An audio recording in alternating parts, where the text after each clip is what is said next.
الدين النصيحة قلنا لمن قال لله ولكتابه ولرسوله ولأئمة المسلمين وعامتهم. Bismillahirrahmanirrahim. Ni le couteau, ni le crayon. Après les différents événements qui sont venus mouvemanter l'actualité, j'ai voulu simplement vous inviter à faire preuve de réflexion profonde. Oui, l'islam n'est pas responsable de ce que font les terroristes. Oui, la caricature est une forme d'insulte gratuite. L'islam est pour le débat lorsqu'il y a une nécessité, mais sous la forme d'échanges cordiaux et respectueux. Dans cette tempête soulevée par les caricaturistes d'un côté et de l'autre par les terroristes, il y a beaucoup trop d'innocents touchés, trop de dommages collatéraux. La communauté musulmane dans toute sa diversité, les forces de l'ordre et de sécurité, les civils et autres sont pris en otage injustement. Alors, est-ce qu'il est vraiment sage de continuer le débat de cette façon en laissant parler seulement les extrêmes tout en privant de parole le juste milieu? Est-ce que le sang doit encore couler pour enfin comprendre que cette voie empruntée est devenue trop dangereuse pour tout le monde?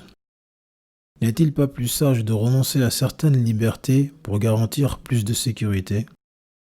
Il devient impératif de relever le niveau que de rester vautré dans les bas-fonds des abîmes de la bêtise.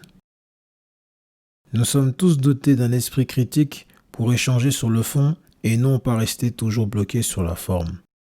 L'islam possède certains principes fondamentaux dont éviter de faire preuve d'injustice envers tout le monde et même envers ceux qui sont injustes envers les musulmans. Allah dit وَلَا يَجْرِمَنَّكُمْ شَنَآنُ قَوْمٍ أَن تَصُدُّوا عَنِ الْمَسْجِدِ الْحَرَامِ أَن تَعْتَدُوا. Et que votre ressentiment à l'encontre de ceux qui vous ont interdit l'accès à la mosquée sacrée ne vous pousse pas à les agresser injustement.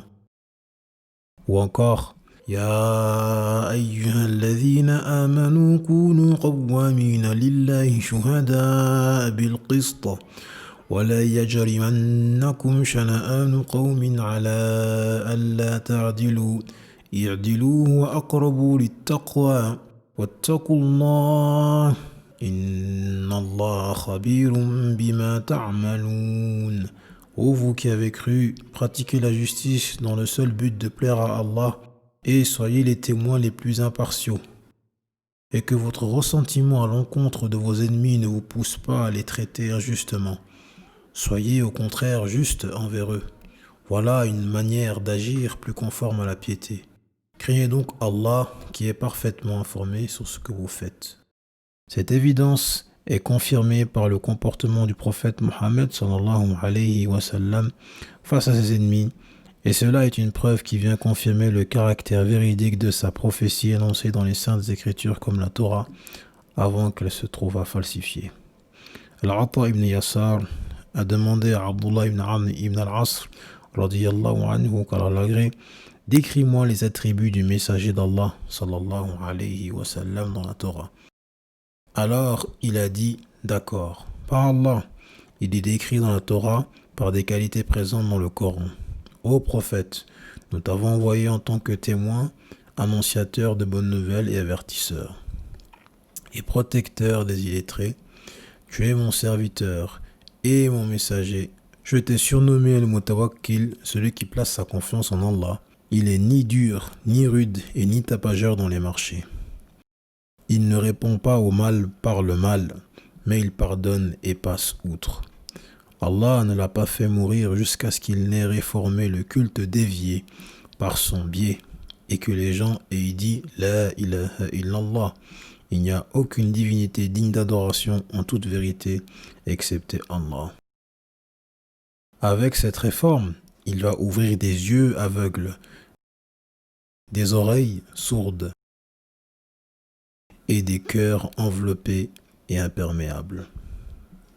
À ceci, j'ose ajouter, si vous le permettez, si vous voulez véritablement la sympathie et le respect des musulmans, alors faites preuve à leur égard de respect et de sympathie, car le Coran n'a pas interdit aux musulmans d'être bienveillants envers toute personne qui ne partage pas sa foi et qui ne le combat pas.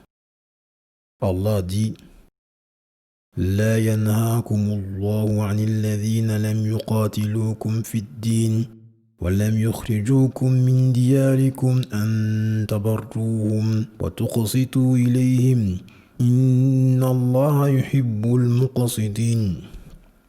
Allah ne vous défend pas de traiter avec bonté et équité ceux d'entre eux qui ne vous ont ni persécuté en raison de votre foi, ni contraint à l'exil. Allah aime les hommes justes.